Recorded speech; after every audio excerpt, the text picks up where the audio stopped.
का स्तनपान भी नहीं करते, अंगूठे में अमृत होता है, चूस चूस कर बड़े हो जाते हैं बाल्यावस्था में। कितना वैभव, जिसकी माता की सेवा में देवियां खड़ी हो, जिसके दरबार में सौधर्म इंद्र किंकर की भांति हाथ जोड़कर खड़ा हो। कितना वैभव ऋषभ देव का, कितना संपदा उनके पास, अटूट संपदा ऋषभ देव को प्राप्त हुई है। हजारों जितने यहां शिविर में बैठे हैं, इससे 10 गुने तो उनके नौकर चाकर हुआ करते थे, ध्यान रखिए। और वो नौकर चाकर भी ऐसे नहीं कि हमारी पद्मचंद और जग्गू की तरह वो नौकर चाकर भी बड़े हाई फाई, ऐसे नौकर चाकर नहीं।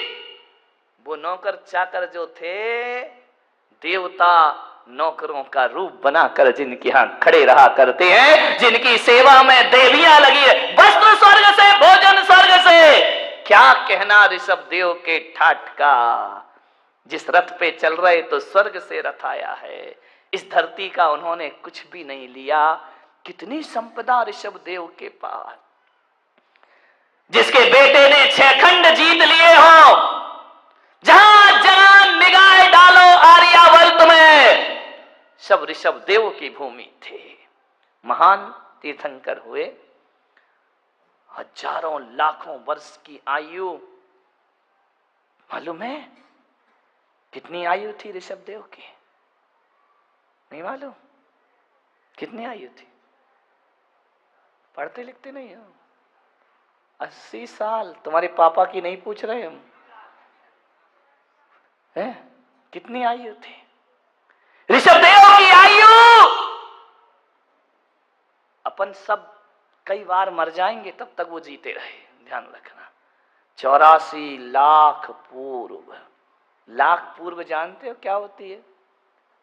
84 लाख में 84 लाख का गुणा कर दो, वो जो शेष आए गुणन फल, वो उनकी आयु थी, ध्यान रखें। इतना विशाल जीवन जिया, इतनी लंबी आयु जी ऋषभ देव ने, अयोध्या के सम्राट। ध्यान रखिए, इतना पाया उन्होंने, इतना पाया कि दुनिया में किसी के पास इतनी दौलत ना होगी जो ऋषभ देव के पास थी, जिसने जन्म से पहले रत्नों की वर्षा करा दी पूरी अयोध्या में। 15 महीने रतन वर्षे। ऐसे महान ऋषभ देव, उनके आगे अपनी हैसियत किसकी बोलूं? उनके चपरासी के चपरासी की भी नहीं है, ध्यान रखें। इतनी संपदा ऋषभ देव के पास। सम्राट बने, अपार दौलत पाई, पाया तो इतना पाया कि एक दुनिया में किसी के पास इतनी दौलत ना होगी। लेकिन जब ऋषभ देव ने छोड़ा, इतना छोड़ा कि ना राजा, ना रानी, ना परिवार, ना पुत्र, ना पौत्र, ना महल, ना खजाने, ना रुपया, ना पैसा, इतना छोड़ा कि अपने तन पर एक धागा भी शेष नहीं रहने दिया। मान्यवर, ये हमारे तीर्थंकरों की परंपरा बता रही है कि जोड़ना और छोड़ना मानव का धर्म होना चाहिए। जोड़ लीजिए, लेकिन अब छोड़ो भैया, बूढ़े हो रहे हो अजित सेठ, अब क्या विचार है? चलो हमारे साथ, कहाँ लगे हुए हो तुम? विचार करो। भारत सेठ सब यूं ही, अब इनका मराठी में मुझे पता ही नहीं चलता है, सिर हामे हिल रहा कि नामे हिल रहा है। विचार करिए। छोड़ो, बहुत देख लिया दुनिया, छोड़ छाड़ के उठाओ पीछे कमंडल, बाबा बनो। नहीं, अब तो बाबा से डर लगने लगा। अब तो हर कोई महाराज बनना चाहता है। वो हमारा हल्के बोला, महाराज कई बार भाव होते हैं, बाबा बन जाऊं, बाबा बन जाऊं, बाबा बन जाऊं। कई बार भाव होते हैं, वो जब आता है कि मोह माया छोड़ूं और बाबा बन जाऊं। और जब भी बाबा बनने की पूरा मन बनाता हूं, कोई ना कोई बाबा जेल चला जाता है। विचार करिए, सोचना है आपको तो मेरा मूड कैंसिल हो जाता है। अब तो बाबा से डर लगने लगा है, ध्यान रखना। मान्यवर, सोचना है आपको। जोड़ना और छोड़ना। आज त्याग का दिन है, छोड़ने का दिन है। अभी आपने पूजा में पढ़ा होगा, दान 4 प्रकार, 4 संग को दीजिए, धन बिजली उन्हार नर भव लाहो लीजिए। पूजा तो दान की कर रहे हो, धर्म त्याग का है। दान और त्याग में अंतर है, ध्यान रखना।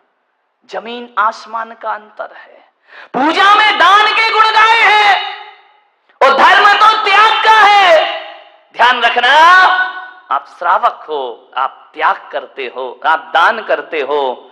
जो मुनि है वह त्याग किया करता है। ध्यान रखिए, आपको सोचना है, आप जो भी जीविका चला रहे हैं, रुपया कमा रहे, पैसा कमा रहे, धन दौलत कमा रहे, दुकान में जा रहे, तो ये तिजोरियां आप क्या सोच रहे हो कि बिल्कुल पवित्र है तुम्हारी?